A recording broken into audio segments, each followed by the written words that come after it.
안녕하십니까. 저는 유메모리로 우리나라에서 많이 발전되어 상용화 가능성이 커 보이는 STT-MRAM을 발표하기로 했습니다. 목차는 이렇게 배경 지식 STT-MRAM이란 구조, 동작 원리, 공정, 운용 순으로 되어 있고, 나중에 STT-MRAM의 설명을 용이하게 하기 위해서 앞부분에서 배경 지식을 설명하려 합니다. MTJ란 마그네틱 터널 정션의 줄임말로 MRAM의 핵심이 되는 부분, TMR 소자로도 불립니다.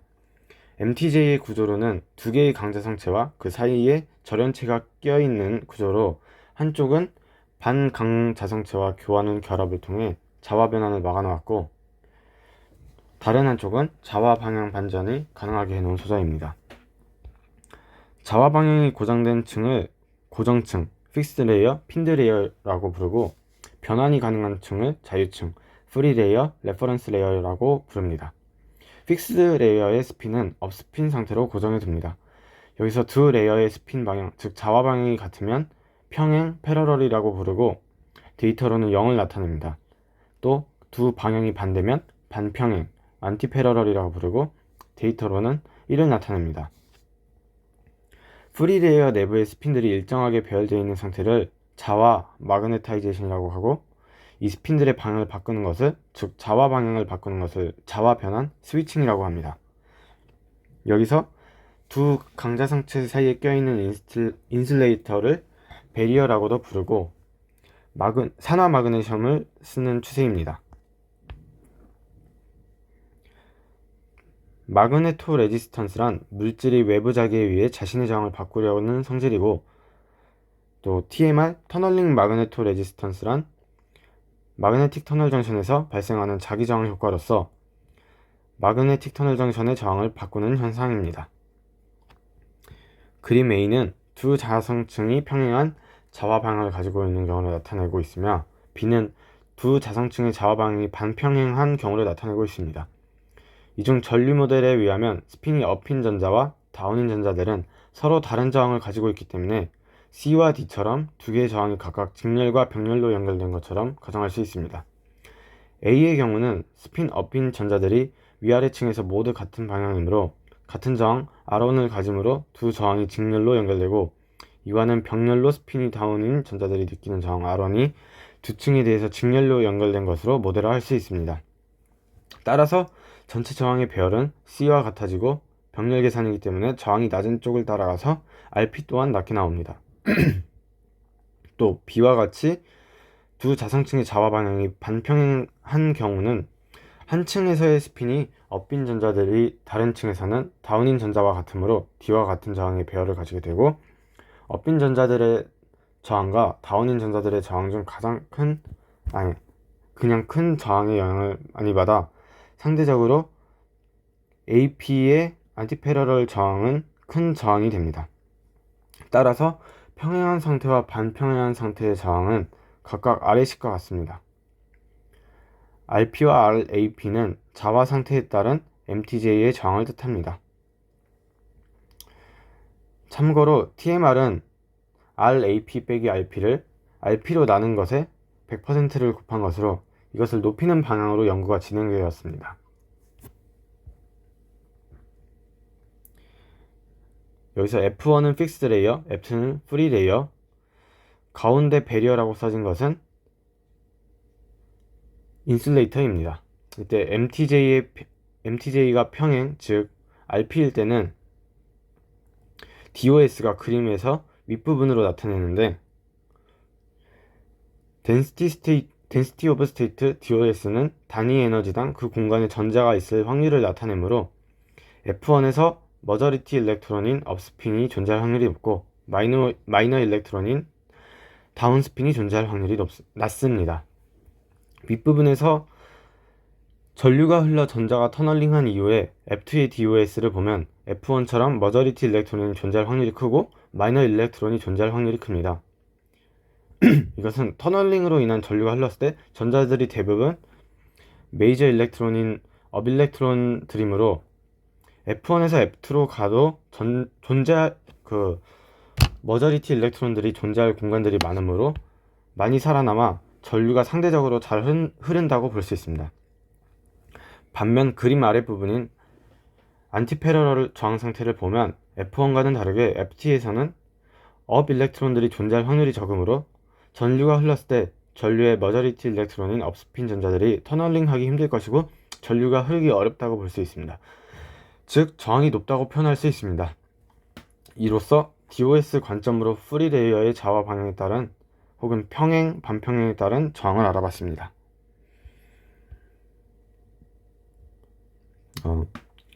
M램은 보이는 바와 같이 트랜지스터와 마그네틱 터널 정션으로 이루어져 있고 마그네틱 터널 정션을 저항으로 봐서 이러한 구조를 1T 플러스 1R 구조라고도 부릅니다. 이것의 원리는 배선 전류에 의해 생성되는 전기장을 이용해서 MTJ에서의 자유층의 자와 방향을 바꾸어 0 또는 1의 정보를 기록할 수 있습니다. 여기서 보면 그 M램의 구조와 원리가 나오는데 그 전류가 흐르면 오른나사 방향으로 자기장이 생성됩니다. 이것을 통해 외부 자개로 MTJ의 프리레이어의 자와 방향을 바꿈으로써 작동하는 원리입니다. 그 M램에는 한계가 있는데 평소에는 자와 방향에 영향을 못 주던 자와를 방해하는 물질의 반자성이란 게 있는데 이게 평소에는 영향이 없다가 소형화를 시키면 영향력이 강해져서 자와 변환을 할 때 방해하고 따라서 이 방해를 뛰어넘어야지 그 자와를 일으킬 수 있습니다. 이렇게 반자성을 뛰어넘는 자개를 만들기 위한 전류를 임계 전류 밀도로 표현하고 이 물질이 소형화됐을 때는 반자성이 강해지기 때문에 더 많은 임계 전류 밀도가 필요하고 이를 위해서 전류를 키우게 되면 그 전류에 의한 자기장이 더 커짐으로써 주위에 있는 다른 소자에도 영향을 미쳐서 집적화가 힘듭니다.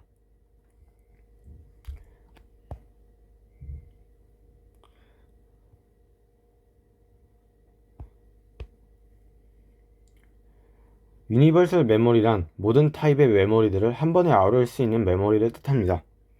범용 SRAM과 비교하면 작은 단위의 셀 면적에서 동등한 동작 속도를 실현할 수 있을 뿐만 아니라 비휘발성 정보 저장을 고가의 배터리 백업 시스템 없이 실현 가능합니다. D램과 비교 시 리프레시할 필요가 없으므로 시스템으로서의 소비 전력을 99% 이상 줄일 수 있다고 합니다. 또 99.9% 이상이라고도 합니다. 최근에는 플래시 메모리와 비교 시 STT-MRAM은 속도도 훨씬 더 빠르면서 읽기 쓰기가 전부 가능하고 플래시 메모리처럼 비휘발성이기 때문에 모든 타입의 메모리들을 대체할 것으로 기대됩니다. STT-MRAM이란 스핀 트랜스퍼 토크 마그네틱 랜덤 액세스 메모리를 의미합니다. 모든 물질에는 반자성이라는 것이 있는데 이것이 아까도 말씀드렸듯이 이것의 크기가 클 때는 문제가 안 되지만 크기가 작아지면 문제가 됩니다. 또 이것을 보자력이라고도 표현합니다. M램의 문제였던 소형화 시 전류에 의한 자기장이 물질의 반자성을 이겨내야 자화가 가능하므로 임계전류 밀도가 높았고 이 임계전류 밀도가 높으면 자기가 강해져서 주변 소자에 영향을 미치기 때문에 집적화가 어려웠으나 ST M램에서는 전류를 직접 마그네틱 터널 정션에 흘려주어 강자 성체의 스핀을 바꿔주기 때문에 상대적으로 주변 소자의 영향을 거의 안 미쳐서 집적화에 문제가 없어서 기존 M램을 보완한 구조라고 볼 수 있습니다.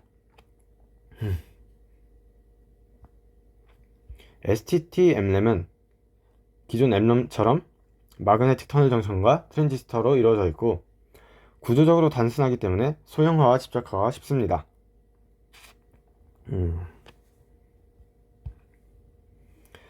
여기서 강자성체 F1의 자화는 Z축 방향이고 입사하는 전자 스핀은 XZ 평면에 있고 Z축에 대해 세타만큼 기울어져 있다고 가정합니다. 이때 스핀 상태는 업스핀 상태와 단스핀 상태의 선형결합으로 이루어져 있습니다. 강자성체의 내부에서는 자성원자에 의한 자기장이 작용하고 있어 자개와 같은 방향으로 업스핀을 가진 전자는 쉽게 투과하고 반대 방향인 다운스핀을 가진 전자는 반사됩니다. 세타만큼 기울어서 입사하는 이 평극 스핀에서 업스핀 전자는 F1을 투과하고 마이너스 센타만큼 기울어져서 통과하므로 전체 가운동량이 보존되려면 F1의 자화가 세타만큼 기울어져야 됩니다. 이것이 전도전자의 스핀이 F1의 자화에 토크를 준 결과가 되어 스핀 트랜스퍼 토크라고 합니다. 이러한 스핀 트랜스퍼 토크를 이용한 것이 STT-MRAM입니다. 이제 스핀 트랜스퍼 토크에 의한 마그네틱 터널 정션의 저항 변화를 보겠습니다. F1은 픽스드 레이어, F2는 프리 레이어, N은 비자성체로 배리어입니다. S1, S2는 각각 F1, F2의 자화 방향입니다. 그림 A에서 왼쪽 그림을 보면 전류 I-가 흐를 때는 전자는 F1에서 F2로 흐릅니다. 고정층 F1에서 자유층 F2로 흐르는 전자들의 머저리티 일렉트론인 업스핀 전자는 F2를 통과한 후 F2의 자화 방향으로 바뀌고 가군동량 보존 법칙에 의해 F2의 자화 방향을 업으로 바꿉니다. 이 경우 전자 하나로 바꿀 수 있는 것은 아니고 F1에서 F2로의 충분한 머저리티 일렉트론이 통과되면 F1의 스핀이 즉 S1이 업이 되면서 S1과 S2의 방향이 같아지고 평행이 됩니다. 이때 충분한 전자가 흐른 것을 임계 전류 밀도라고 표현합니다. F1에서 F2로 반대 방향의 전류 I+가 흐르면 즉 전자가 F2에서 F1으로 흐르면 F2의 기울어진 평극전자의 스핀 상태 S는 평극되어 있고 업스핀 상태와 다운스핀 상태의 선형결합으로 이루어져 있으므로 업스핀이 다수입니다. 따라서 F2의 평극전자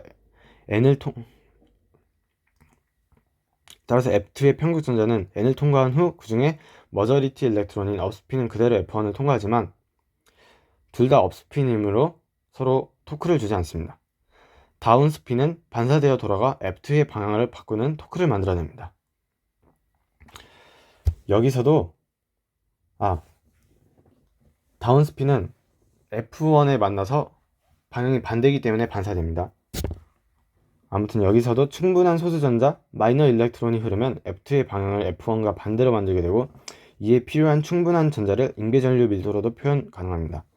설명에 따르면 프리 레이어의 방향을 픽스드 레이어의 방향과 반대로 만들 때 소수전자를 쓰기 때문에 다수전자를 사용하여 방향을 같게 만들 때마다 더 많은 임계전류 밀도가 필요함을 알 수 있습니다. 마그네틱 터널 정션의 정보는 두 강자성체의 방향이 평행하면 0, 반평행이면 1인데 평행에서 반평행으로 토크를 만들 때 소수전자를 쓰기 때문에 더 많은 전류가 필요하고 반평행에서 평행을 만들 때는 다수전자로 토크를 만들기 때문에 전류가 조금 덜 필요합니다. STT-MRAM의 장점 중에 하나가 D램의 공정을 쓸 수 있다는 것입니다.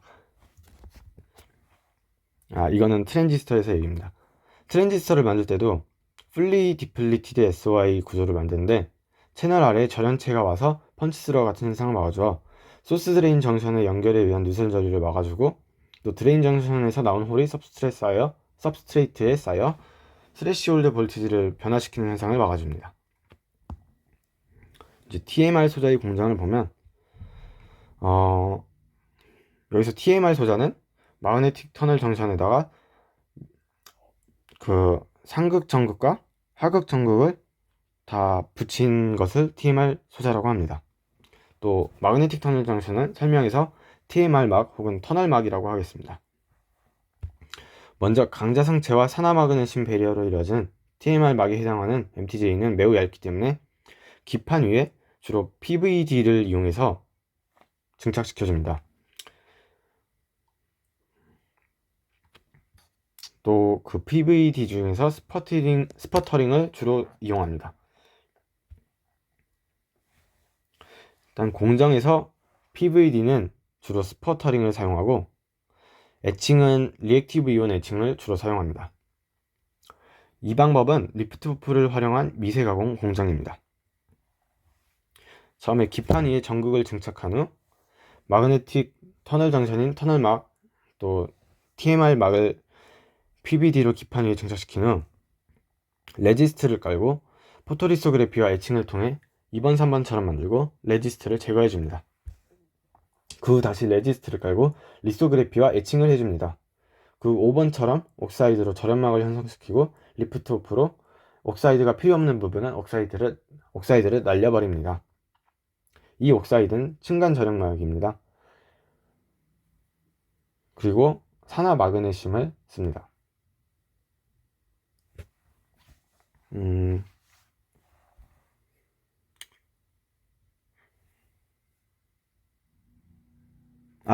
이건 산화 마그네슘이 아닙니다.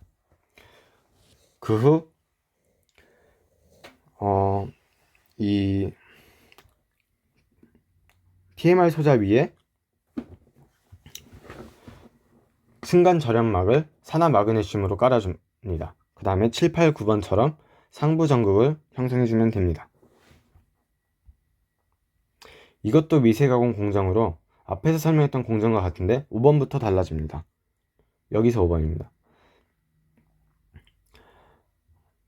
그 전에 공정은 리프트 오프를 썼는데 여기서는 그냥 계속 절연막을 깔고 리소그래피와 에칭을 통해서 이 층간 절연막을 만들어줍니다.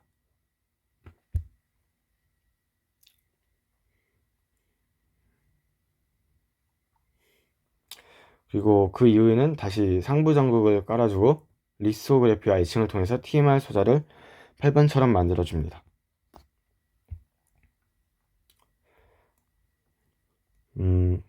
응용입니다. 엠램은 데이터 센터, 자율주행, IoT, AI 부문 등 다양한 분야에서 사용될 것으로 보입니다. 또 비발상 및 고집적화가 가능하기 때문에 대용량으로 만들 수 있고 스토리지 메모리 역할을 수행할 뿐만 아니라 높은 속도를 바탕으로 작업 메모리의 역할까지 가능합니다. 따라서 CPU와 AP와 결합하여 인베디드 메모리라 불리는 이 엠램 또한 주목됩니다. 그리고 이 새로운 차세대 메모리는 앞으로 혼재 메모리 로직을 전부 대체해서 이 STM-램 하나만으로도 구동이 될 수 있게 메모리를 바꿔줄 예정입니다. 또 IoT 기기 등 소형전자 제품에 사용되는 MCU의 저장 장치인 플래시 메모리를 대체하거나 SoC와 같은 시스템 반도체에서 작업 메모리로 사용되는 SRAM을 대신할 것으로 기대됩니다. 이로써 발표를 마치겠습니다. 감사합니다.